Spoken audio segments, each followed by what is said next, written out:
दुआ ज़ारा ने आज एक और YouTube चैनल के ऊपर इंटरव्यू दिया है। उन्होंने इंटरव्यू ज़ुनैरा माहम साहिबा को दिया है। इस मरतबा सेकंड उन्होंने इंटरव्यू किया तो उनसे फिर मैंने पूछा कि आप आइए और जवाबात दीजिए, लेकिन उन्होंने इस मरतबा जवाबात देने से माजरत कर ली। कौन से सवालात हैं जो ज़ुनैरा साहिबा पूछ सकती थीं दुआ ज़हरा से और उन्होंने नहीं पूछे? बजाय इसके कि आप ये कहें कि मैंने एजेंसीज़ को इन्फॉर्मेशन दे दी है, क्या ही बेहतर होता कि अगर आप कोर्ट को फ़रीक या कोर्ट के अंदर जाके फ़रीक बनने की या कोई एविडेंसेस देने की कोशिश करती। तो आपने ऐसा क्यों नहीं किया? आपने इस इंटरव्यू के अख्ताम पर कहती हैं कि दुआ ने जायज़ काम किया लेकिन गलत तरीके से किया। तो उसके इस गलत अमल के ऊपर या उसके इस गलत तरीके की वजह से, जिसकी वजह से अगर हम यूँ ही मान लें जैसा कि आप कह रही हैं, तो करोड़ों लोग हैं जिनके दिल दुखे हैं, उसके माँ बाप के दिल दुखे हैं।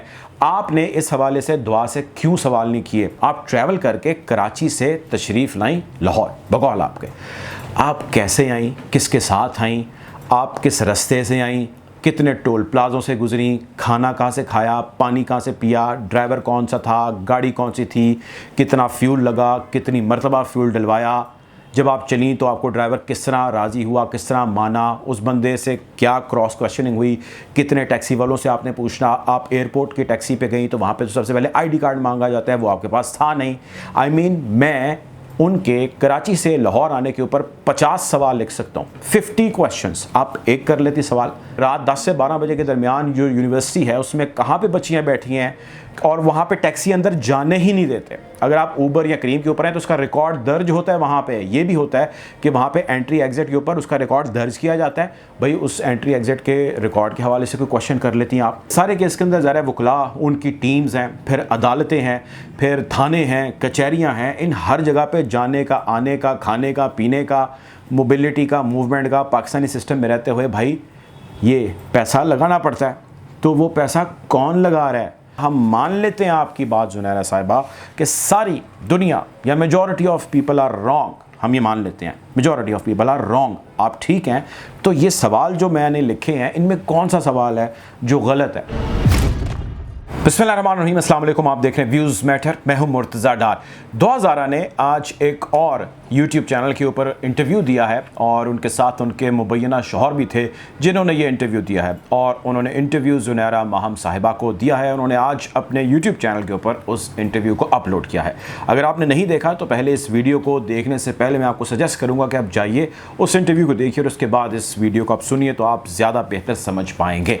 बहरहाल पिछली मरतबा भी जब ज़ुनैरा साहिबा ने इंटरव्यू किया था कुछ और यूट्यूबर्स के साथ उनका, तो उनसे रिक्वेस्ट हमने की थी कि आप हमें मौका दीजिए और हमारे चैनल पर आइए, सवालात के जवाब दीजिए। वो आई और उन्होंने जवाबात दिए।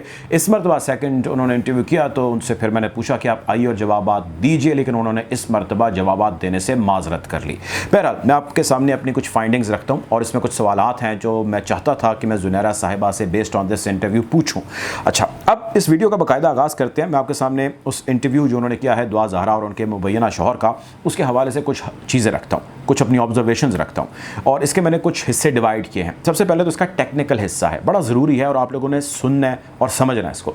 दूसरा इसका हिस्सा है लीगल, जो ये सारा मामला चल रहा है। ज़ुनैरा साहिबा ने भी कुछ चीज़ें कही हैं, कुछ चीज़ें हैं जो लीगल डोमेन के अंदर भी फॉल करती हैं, सो उसका भी जिक्र करूँगा। और तीसरी बात आपसे करूँगा कि इस इंटरव्यू का जो कंटेंट है, यानी कि जो कॉन्वर्सेशन उन्होंने की है, वो किस जानिब लेके जाई जा रही है। और चौथी और आखिरी बात हम ये करेंगे कि कौन से सवालात हैं जो ज़ुनैरा साहिबा पूछ सकती थीं दुआ ज़हरा से और उन्होंने नहीं पूछे।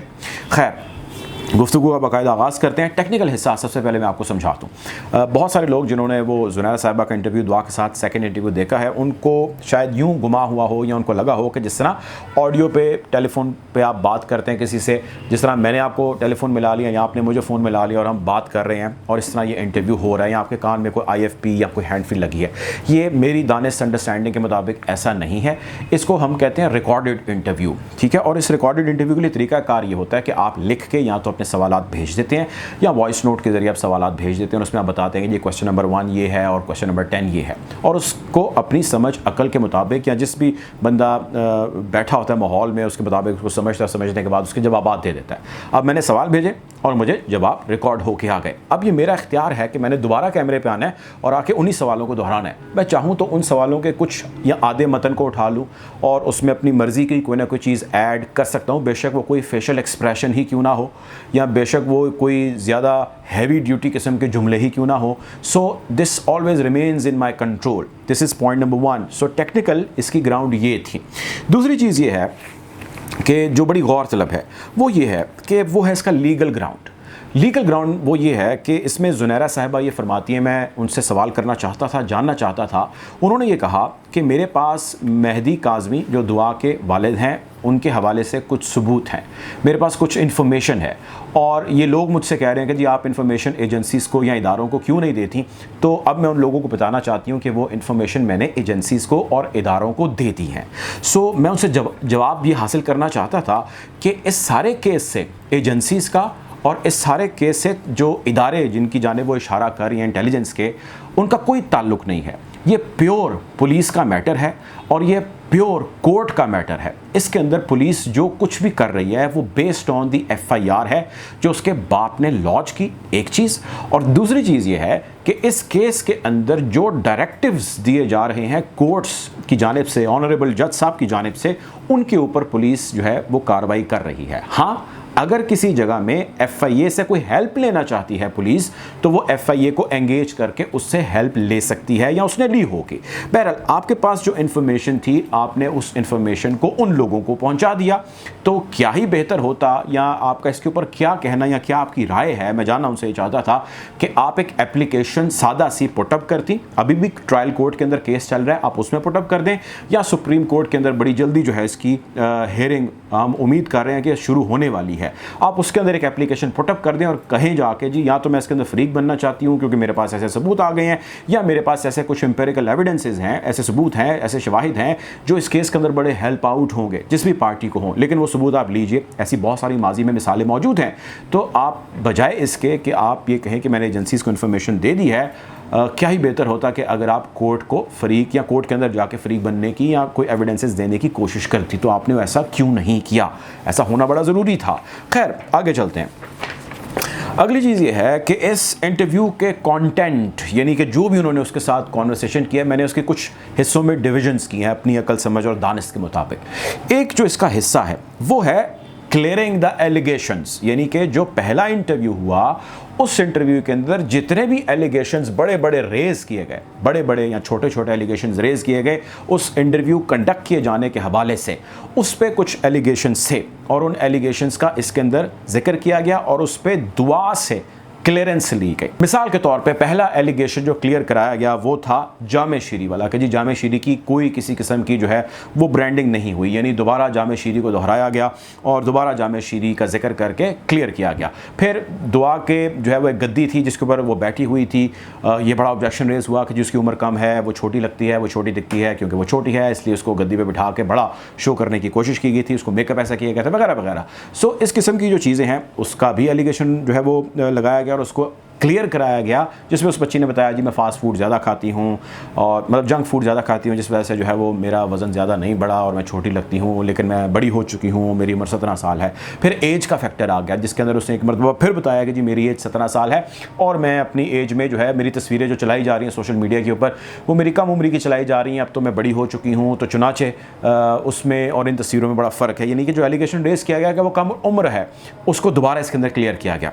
एक और इसके अंदर जो चीज़ जो है वो क्लियर करने की कोशिश की गई वो ये थी कि जो प्रीवियस इंटरव्यू या पहला इंटरव्यू था वो प्लांटेड इंटरव्यू था, यानी कि उस इंटरव्यू के अंदर ज़ुनैरा ने प्लांटेड क्वेश्चंस किए, पूरा प्लांटेड इंटरव्यू था, इंजीनियर्ड था और उसके ऊपर जो है अपनी मर्जी के उन्होंने जवाबात लिए, जिस पे इस मरतबा सेकेंड इंटरव्यू में उन्होंने दुआ से पहले इंटरव्यू के प्लांटेड ना होने की जो है वो क्लियरेंस ली। फिर उसके बाद एक जगह जिक्र ये किया गया, दुआ ज़हरा से कहा गया, ज़ुनैरा ने उनको बोला कि जी आपने किसी और यूट्यूबर को इंटरव्यू क्यों नहीं दिया, जिसके ऊपर फिर उन्होंने क्लियरेंस दी दुआ ने और उन्होंने कहा कि जी मैंने इसलिए नहीं दिया क्योंकि ज़ुनैरा बहुत अच्छा काम कर रही थी, हम बाकी चैनल्स भी देख रहे थे, तो इस वजह से जो है मैंने आपको इंटरव्यू देना पसंद किया। यानी कि उन्होंने इस इंटरव्यू पार्ट 2 जो था या सेकंड इंटरव्यू था उसके अंदर पार्ट 1 के ऊपर जो लार्जली ऑब्जेक्शंस आए थे या वो ऑब्जेक्शंस जो उनके नज़दीक अहम थे उस पर उन्होंने उनसे क्लियरेंस ली या दुआ की एंडोर्समेंट करके उस पर क्लीन चिट ली।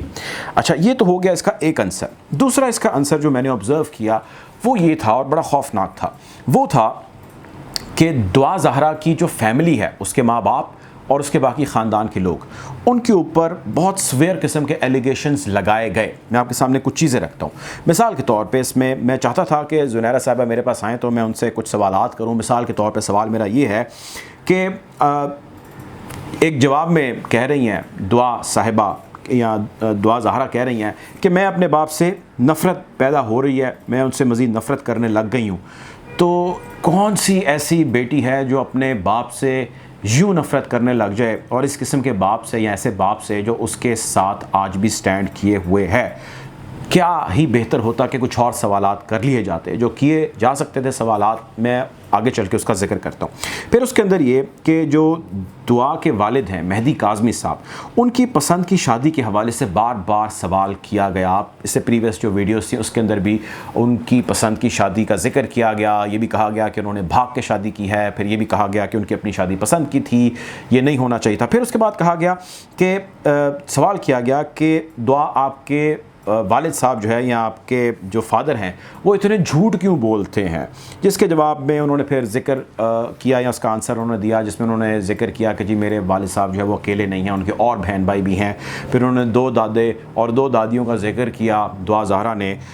अच्छा, फिर उसके बाद हम थोड़ा सा आगे चलते हैं और हमें नज़र आती है चीज़ के क्वेश्चन ही किया जाता है कि ताए का बेटा रह रहा था आपके घर में कुछ महीनों से, तो आपके बाप को या आपके वालिद साहब को ये नहीं पता था कि ये बेटियों वाला घर है और इस घर के अंदर जो है वो एक लड़के को जो है वो रखे हुए हैं और काफ़ी दिनों से रख रहे हैं। और फिर दुआ कहती हैं जी मुझे पता लगा कि फिर कुछ ख़रीदारियाँ शॉपिंग होने लग गई थी और मेरी उससे शादी प्लान की जा रही है, तो चुनाचे मैं इस वजह से भी वहाँ से निकल आई या मेरे अंदर ये भी फियर था। फिर उसके बाद हमने आगे उस इंटरव्यू को देखा तो उसमें कुछ क्वेश्चन था कि जो ताया हैं उनके फ़्रॉड का जिक्र बार बार किया जा रहा है कि उन्होंने कहीं पे फ्रॉड किया है, उन्होंने कहीं पे गबन किया है, लोगों के पैसे लेके वो बाहर चले गए। दुआ उसका आंसर दे रही हैं और उसके अंदर बता रही हैं कि ये बड़ा सेंसिटिव मैटर है और मैं अपने ताया के बारे में ज़्यादा मज़ीद बात नहीं करना चाहती, उनके बहुत सारी दुश्मनियाँ हैं, लोगों से वो छुपते फिरते हैं वगैरह वगैरह।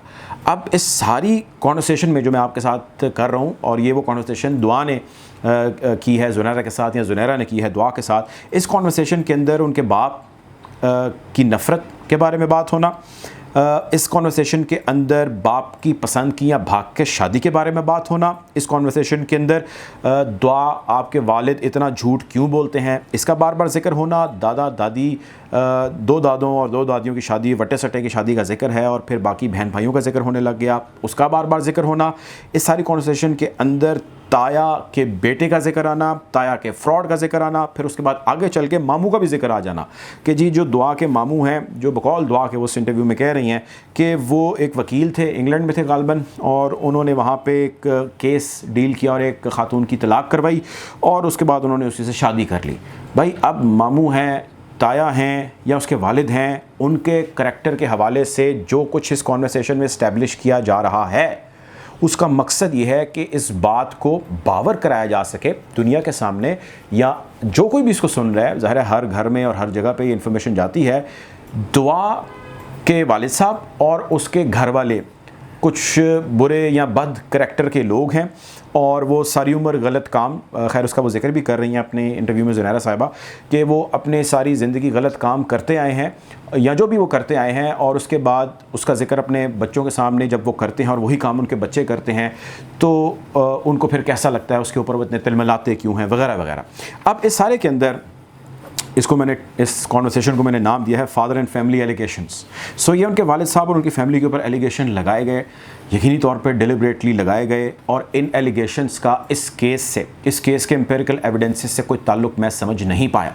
मैं चाहता था कि मैं ज़ुनैरा साहिबा से पूछूं कि जो आपने लगाए या लगवाए एलिगेशंस, ये जो कुछ भी हैं, इसके अलावा और बहुत सारे सवालात हैं जिसके ऊपर बात हो सकती थी दुआ से और ज़हीर से, वो क्यों नहीं हुई। ज़हीर से एक मेरा ख्याल है सवाल किया गया, इसके अलावा उससे कोई सवाल नहीं किया गया, और पिछली मरतबा भी शायद 1 या 2 सवाल किए गए थे, उससे कोई ख़ास सवाल नहीं किए गए। और ज़हीर ने उसमें बताया कि जी वो यूट्यूब के ऊपर लाइव इसलिए नहीं आ पा रहा कि उसकी सिम ब्लॉक है, और सिम खुलेगी तो जीमेल चलेगा और फिर द स्टोरी गोज़ ऑन, इस वजह से वो अभी तक अपना यूट्यूब चैनल बना के लाइव नहीं आ पाया। अच्छा, जो सवाल किए जा सकते थे वो खैर the list is very long, लेकिन कुछ उसमें से अहम या चीज़ें जो पूछी जानी चाहिए थी, मैं चाहता था कि ज़ुनैरा साहब आती, मैं उनसे पूछता कि जी आपकी बड़ी अहम इस वक्त जो है वो एक इंटरव्यू हुआ है, बड़ी अहम आपकी बातचीत हुई है, तो आपने कुछ सवालात पूछने थे। मिसाल के तौर पर ज़ुनैरा साहबा अपने इस इंटरव्यू के अख्ताम पर कहती हैं कि दुआ ने जायज़ काम किया लेकिन गलत तरीके से किया। और ये गालिबन उन्होंने मेरे लास्ट इंटरव्यू में भी की थी। मैं चाहता हूँ कि उन्होंने एक मरतबा फिर जब दुआ से ये इंटरव्यू किया तो उन्होंने दुआ से इस हवाले से सवाल क्यों नहीं किए। जब आपको ये चीज़ लगी, ज़ुनैरा साहिबा को ये चीज़ महसूस हुई कि उसने गलत तरीके से किया, तो उसके इस गलत अमल के ऊपर या उसके इस गलत तरीके की वजह से, जिसकी वजह से अगर हम यूँ ही मान लें जैसा कि आप कह रही हैं, तो करोड़ों लोग हैं जिनके दिल दुखे हैं, उसके माँ बाप के दिल दुखे हैं। आपने इस हवाले से दुआ से क्यों सवाल नहीं किए? आपको तो चाहिए था कि आप कम से कम 10 सवाल करती उसके इस गलत अमल, जिसको आप भी गलत कह रही हैं, आपने क्यों नहीं किया? आपने उसके मियाँ से या मुबैना मियाँ से क्यों नहीं सवाल किया? आप उससे पूछ सकती थी कि भाई तुम बताओ कि तुम्हारी बीवी या मुबैना बीवी जो है वो गलत तरीके से यहाँ पे तुम्हारे साथ आ चुकी है, करोड़ों लोगों के सेंटिमेंट हर्ट हैं, तो इस गलत अमल के ऊपर क्यों और कितने सवाल आपने किए, और अगर नहीं किए तो उसका जवाब कौन देगा? अच्छा, उन्होंने खैर बात करने से इनकार किया। अगली चीज़ ये कि फिर कुछ बहुत सारी चीज़ें हैं। मिसाल के तौर पे आप दुआ से सवाल ये कर सकती थी इस इंटरव्यू में, या आपको करना चाहिए था इस इंटरव्यू में, कि दुआ और उसके माँ बाप की मुलाकात तकरीबन 4-5 मिनट की हुई, जिसका जिक्र दोनों साइडें करती हैं, और वो जज साहब के कहने पर हुई मुलाकात। दुआ के वालिद ने कहा कि मेरी बेटी ने मुझे कहा कि वो मेरे साथ जाना चाहती है या माँ बाप के साथ जाना चाहती है, तो स्टेटमेंट सेकंड रिकॉर्ड हो जाए। जिस पे बाद में दुआ ने आपके इंटरव्यू के अंदर कहा कि नहीं नहीं, ऐसी कोई बात नहीं, ये झूठ थी। अच्छा, हम मान लेते हैं दुआ कह रही है ये झूठ थी बात, और उसके माँ बाप कह रहे हैं कि सच थी बात, तो आपको चाहिए था आप ये दुआ से सवाल करती कि आप दुआ अपने वालिद साहब को लेकर जज साहब के पास सेकंड स्टेटमेंट के लिए क्यों नहीं गई? आप चाहती तो आप जाती और जाके कहती कि मेरे वालिद साहब मुझे हैरास कर रहे हैं, मेरे वालिद साहब झूठ बोल रहे हैं, मुझ पे प्रेशर डाल रहे हैं। आपकी इस एक स्टेटमेंट के वहाँ रिकॉर्ड कर देने से ये सारा केस ख़त्म हो जाना था। आपके वालिद साहब के ऊपर डेफेमेशन के चार्जेस भी लग सकते थे, तौहीन अदालत के चार्जेस भी लग सकते थे। आपके वालिद साहब को यकीनी तौर पे अदालत प्रोसिक्यूट कर सकती थी कि आपने पहली स्टेटमेंट जो है उसको नल एंड वॉइड करवाया, सेकंड के लिए आया और सेकंड स्टेटमेंट के अंदर आपके ऊपर हरासमेंट के चार्जेस लग रहे हैं, तो लहदा एक नया केस शुरू हो जाना था। तो आपको चाहिए था ये सवाल आप दुआ से करती या ज़हीर से करती? आपने ये सवाल भी नहीं उनसे किया।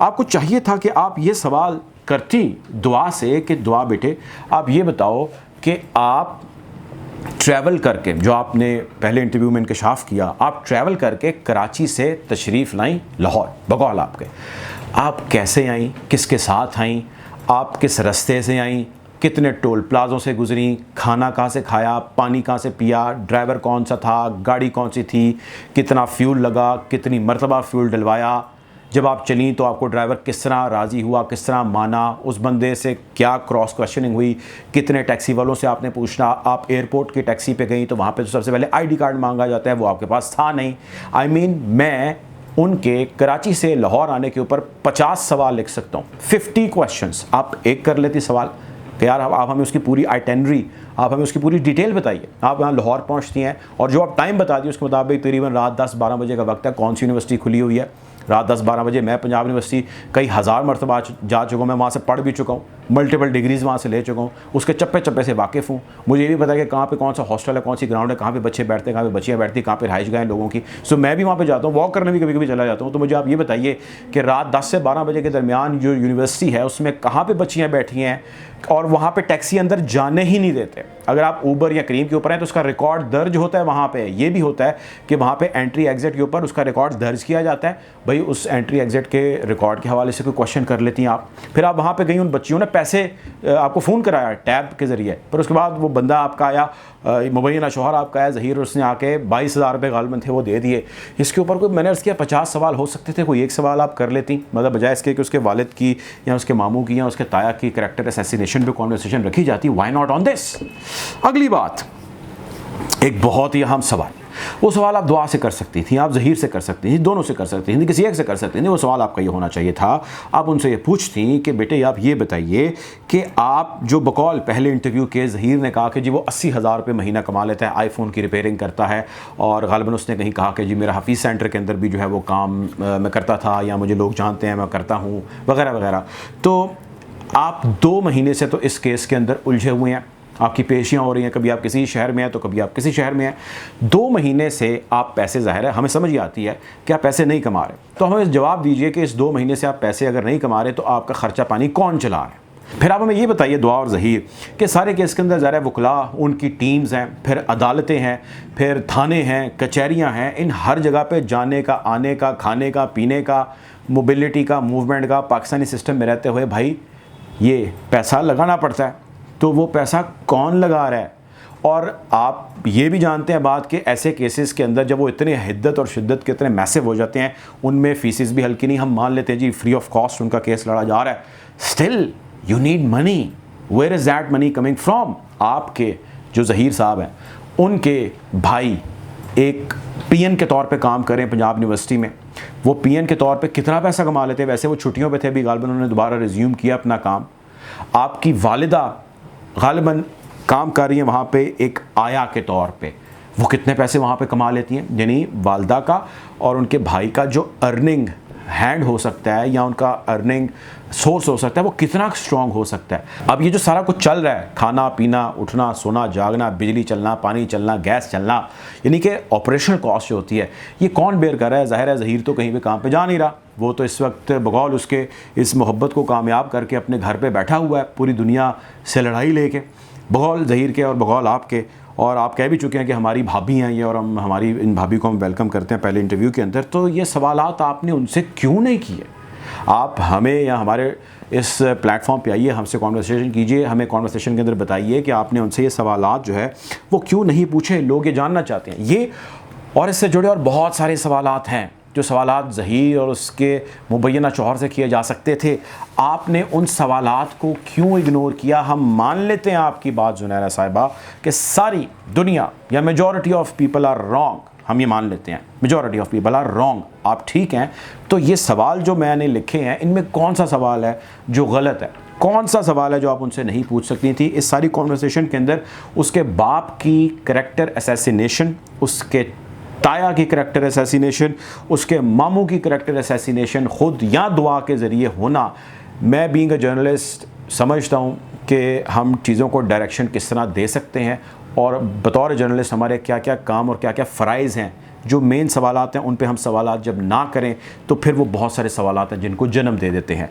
मैं आपसे आज ये भी एक सवाल चाहता था कि करूं कि अगर कल को सुप्रीम कोर्ट, चूँकि ज़ाहिर है वो पाकिस्तान की आला तरीन अदालत है, अदलिया है, और सब उसका एहतराम करते हैं, उसके फ़ैसलों का एहतराम करते हैं, और जो बल्कि हाई कोर्ट है, मैं सुन रहा था दुआ के वालिद को, मेहदी काज़मी साहब को, उनकी जुर्रत और हौसले को सलाम दे रहा था कि बावजूद इसके उन्होंने उनकी बेटी के हक़ में फ़ैसला उस तरह नहीं किया जिस तरह वो उम्मीद लगाए बैठे थे। उन्होंने आज भी कहा कि जी मैं रिस्पेक्ट करता हूँ हाई कोर्ट के उस डिसीजन की, तो उनकी रिस्पेक्ट तो अपनी जगह। मेरा आपसे सवाल ये आज था, मैं चाहता था ज़ुनैरा साहब आपसे करूँ ये सवाल कि आप सुप्रीम कोर्ट अगर उनकी बेटी को अपने वालिदैन के साथ भेज देता है और कहता है कि आईनी और शरई दोनों तरीक़ों से ये शादी गलत है, नाजायज़ है, इस लड़की को अपने माँ बाप के साथ जाना होगा फ़ौरी तौर पे, या पहले कुछ वो किसी सरकार की कस्टडी में या तहवील में किसी दारुल मान में रहेंगी और उसके बाद वापस चली जाएंगी। यानी कि अदालत अगर ऐसा फ़ैसला सुना देती है ज़ुनैरा साहिबा, तो जो कंटेंट और जो नैरेटिव आपने अडॉप्ट किया, आप क्या उसको तस्लीम करेंगी? उस पर कौम से, लोगों से, माओं से, बहनों से, बेटियों से, उसके बाप से, सबसे माफ़ी मांगेगी? अभी कॉन्वर्सेशन अदालत के अंदर शुरू नहीं हुई, अभी हियरिंग शुरू नहीं हुई, लेकिन मेरा आपसे आज भी ये सवाल है, आप चाहें तो उसका अलहदा जवाब दे दीजिए, मैं पूरी कोशिश करूँगा उसको सामने लाऊँ। मेरा अब भी आपको यही रिक्वेस्ट है कि आप तशरीफ़ लाइए हमारे इस प्लेटफॉर्म के ऊपर और आके मेरे साथ डिस्कशन करें, डिबेट करें on whatever the narrative that you are carrying on this issue. The issue जो इस वक्त एक पब्लिक एट लार्ज का इशू बना हुआ है। आप यकीन कीजिए कि इसके ऊपर इतने लोग, इतने हज़ारों की तादाद में रब्ता कर रहे हैं और बार बार मैसेजेस कर रहे हैं और उनका सेंटिमेंट इतना ट्रिगर है, तो इस मामले के ऊपर हमें एक एक लफ्ज़ बहुत सोच के बोलना चाहिए। सो मेरे ये बहुत सारे सवालात थे जो अधूरे रह गए हैं, और सुप्रीम कोर्ट वाला भी सवाल है, अगर आप उसका जवाब दे सके तो will be very kind of you. बहरहाल अब तक के लिए इतना ही। हम कोशिश करेंगे इस केस के हवाले से मज़ीद आपको यूँ ही अपडेट रखें, मज़ीद आपके साथ स्टोरीज़ भी शेयर करते रहेंगे। अपना ख्याल रखें, दुआ में याद रखें। अल्लाह हाफ़िज़।